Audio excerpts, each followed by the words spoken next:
Hello and welcome to ThePrint. This is Prabhakar Tamlasu from ThePrint's Chennai Bureau. Today we have Indus researcher, Indologist and former bureaucrat R Balakrishnan. So we have a lot of things to discuss with him, from Keeladi to Adichanallur to Sivakalai. Welcome to ThePrint, sir. Welcome. So Prabhakar. recent controversy is that ASA has asked archaeologist Amarnath Ramakrishnan to rework on the report that he submitted a year ago.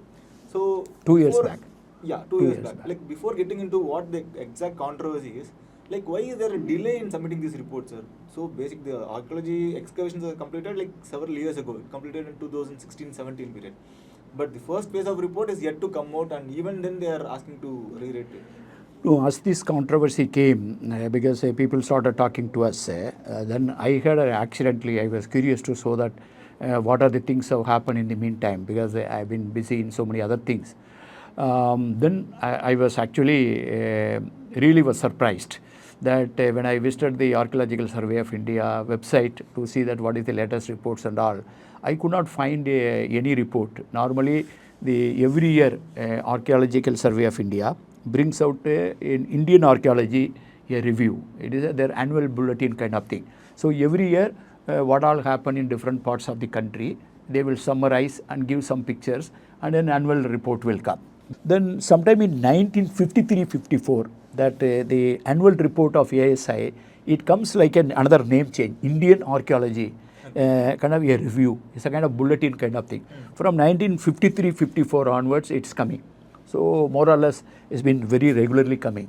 But then I was surprised that the latest report, it came, that particular archaeological review, the latest I could find out that in 2013-14. That means 13-14 means now it's 10 years, 11 years. So after that, I could not find any report in the website. So it is an annual feature. I don't know whether any gap in between in the historical point of time. So now I am more worried, in the sense that on one side we are talking about the Keeladi report has not come, Adichanallur delayed. Then on seeing that after 13-14, at least I could not find any annual review, archaeological review, not found. So it is to be seen in a wider context, I think. So you say that there is a consistent delay in publishing these reports by the ASI. Yeah. So what specific systematic issues within ASI do you believe contribute to these delays in publishing the reports, sir? If you really look at it, the beginning of the ASI, the context was more focusing on the conserving and preserving the monuments, the huge building, which was put the more focus on the conservation and preservation. And then at some point of time, they were not really giving much greater importance to the excavation. Few excavation took place in Bihar. So basically, structurally, they were basically into conserving and preserving things. Then, but excavation, of course, took a very serious kind of a proportion.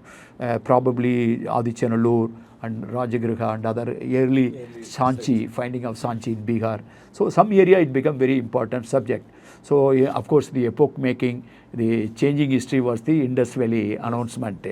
So then could be some kind of internal reasons, but the fact remains that Keeladi, like Adichanallur, was delayed by 15 years. Somebody had to court. Then Keeladi again twice Amarnath Ramakrishnan did it. I have been there. And then third, some other person came after his transfer. He almost gave an impression that nothing more to dig. Yes. That means suddenly people felt as if their enthusiasm has been punctured. That means there was a lot of enthusiasm when Amarnath Ramakrishnan finding this one, that one, Indus-like material, Harappan-like material, dyes, this, that, a lot of thing was there. Suddenly somebody is coming and almost like pouring a cold water type of thing. So then people went to court. I remember that somebody went to the court and saying that the excavation in Keeladi must continue. Yes. Then if the ASI is not willing, if they are coming to conclusion, there is nothing much to find out, then Tamil Nadu government has got an archaeology department, let them step in, kind of thing. So with this kind of court order only, Tamil Nadu archaeology approaches, Mr. Uday Chandran was there, and then they started doing it. Now we have found a lot of material. I visited the Keeladi museum. Phenomenal one, lot of materials have been found. So it's a larger concern that the kind of importance of the history needs to be felt. So Amarnath Ramakrishnan reports gives 3 different dates. So we don't know, we do not want to get into the dates, specific dates of it. So he says there are like the site dates back to 200 BCE, and there are some claims that which it dates back to even earlier dates. So apart from dates, how this timeline is important for the Tamil Nadu's history in the context of broader Indian history. But the larger question is that why this timeline is important. Two contexts. One is archaeological context. Second thing, using which text which is closer to the archaeology. More importantly, I found that origin of writing. Here is the most important, even B.B. Lal, a scholar like B.B. Lal has made a mention.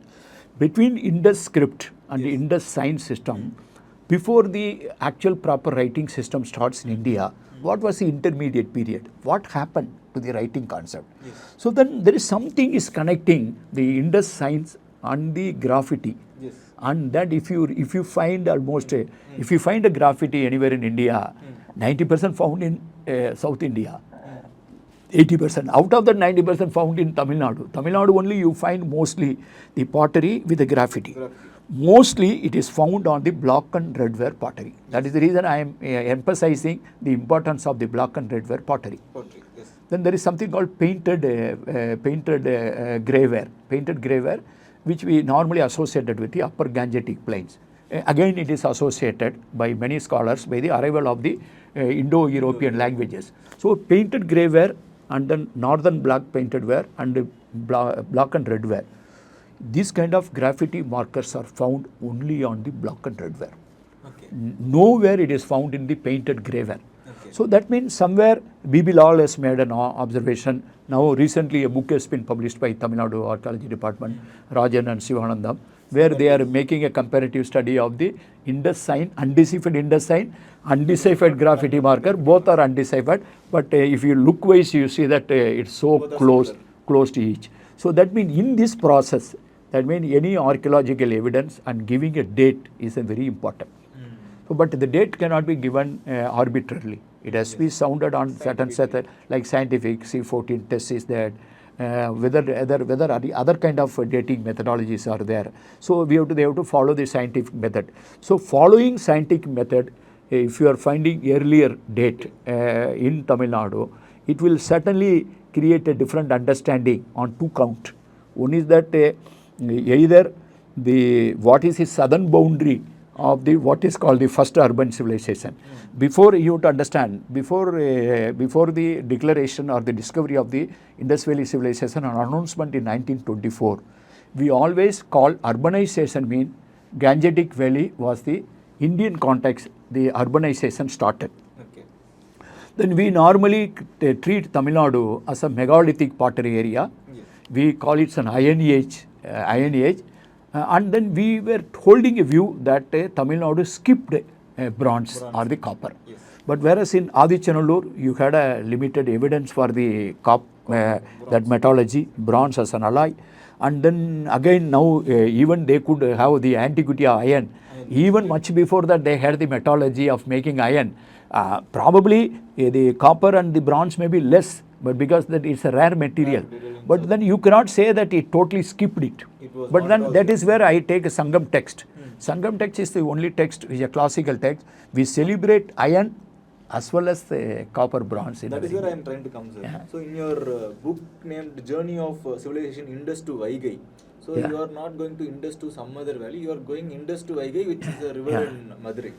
So you draw a connection between Indus Valley civilization and South Indian cultures. Yeah. So from this context, how is the findings at Keeladi, as stated in the Amarnath Ramakrishnan's report, how does it complement to your hypothesis of Indus to... For me, directions are not that important. But then why I felt very happy about this Keeladi finding, Adichanallur finding, we are already aware of it. Yes. Keeladi came out with a lot of evidence, which is the whatever the telltale markers, what you can find in Sangam lifestyle, the telltale markers of the what I call is a Harappan lifestyle, and coming closer in the Keeladi. I mean, number one, brick. That brick size may be slightly different, but what you say in the Rajgrih and North Indian brick, and this comes relatively more closer, and burnt brick and structures. nearer to Madurai.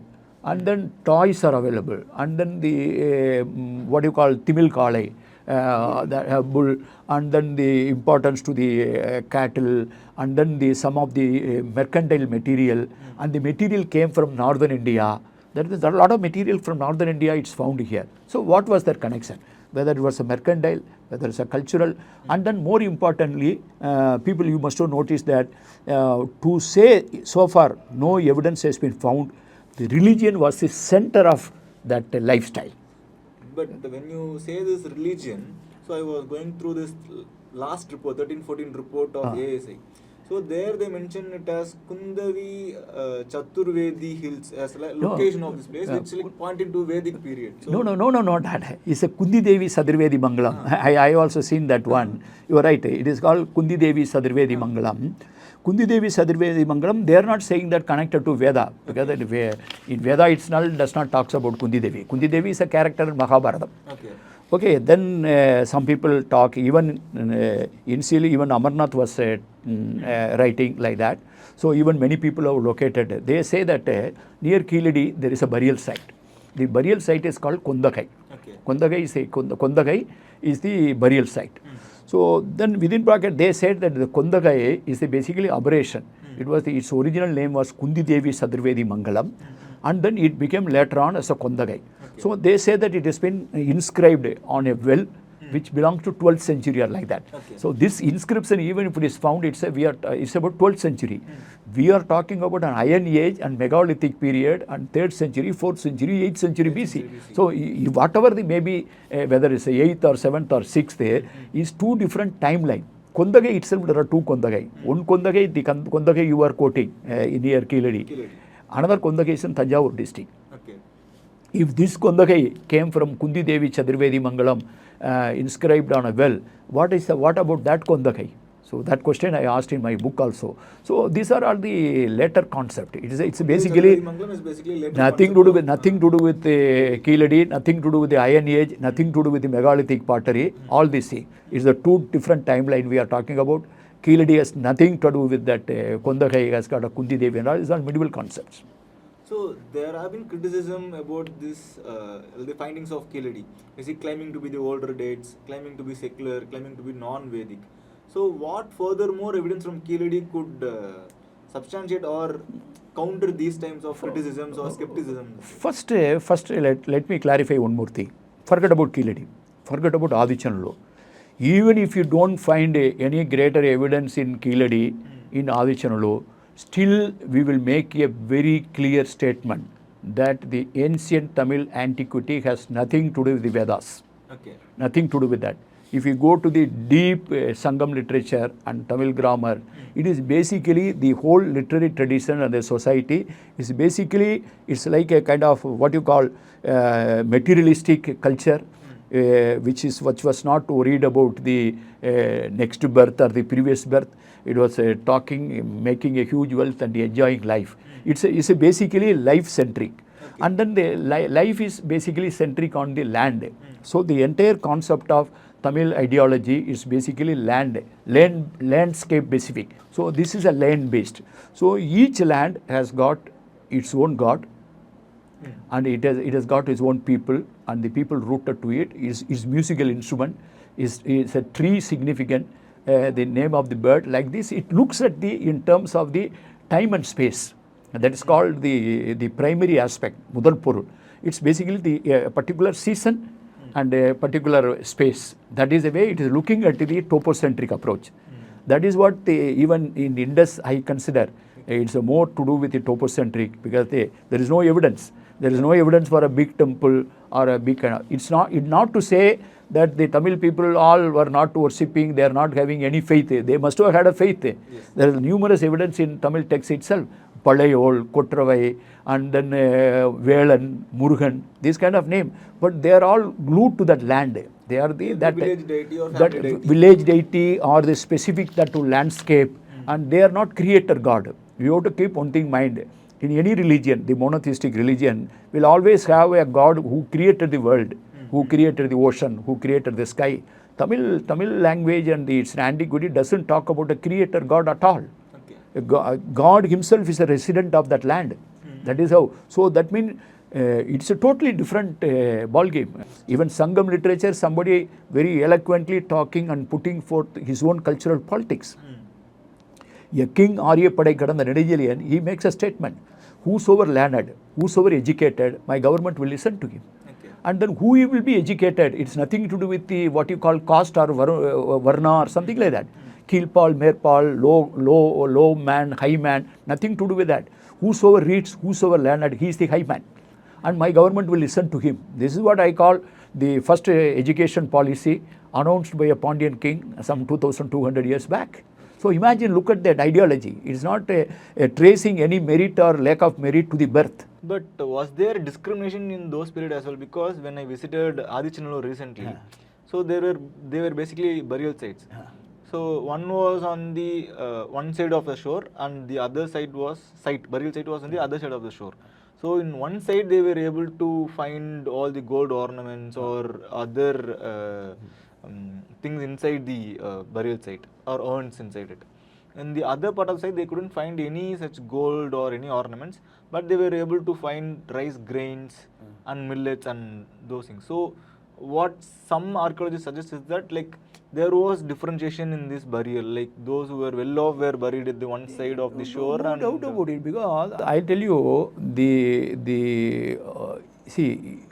biggest ideal is that justice, equity, Pagirdalaram. Distributive justice is the ideal goal. But in reality, the whole human race has been, right from the beginning, has been built with a lot of what do you call upper lower kind of thing. It's an inbuilt, but whether it amounts to the caste or varna, that is a different question. Okay. Even in Indus cities, you find the western side is a slightly high platform, high mount. The lower town, what they call, is the eastern side, the lower town, and what is found in the western side is basically public building. Like say, for example, in today's context, what is secretariat, or if it is a town, what do you call the place, staying place of a mayor or whatever it is, the city chief, and then maybe a bureaucracy, and then there is a granary, and then public building and public utilities are located in the west. Even in Indus city, the eastern side, you find all the artisans, the goldsmith, whosoever make a kind of ornament, even the traders, workshops, these are located. But the facility of the garbage and the street, both sides are existing. So one doesn't know, but I have a feeling certainly the differentiation in terms of economic wealth and well-being is inbuilt, because everybody is not equal. In Silapadiyarma, you find that some trader, the father of Kannagi, he is informing the whole, he is inviting the whole town to attend the wedding. So rich people were giving loan to the kings. Yes. That is what we are finding that. So rich and wealth, it's make the differentiation. But the question is that whether that amounts to birth-based discrimination. That is what was the origin. So because you say there was differences between people, but there was no discrimination based on the birth. But one doesn't know, because that whether if you ask me, because I always I don't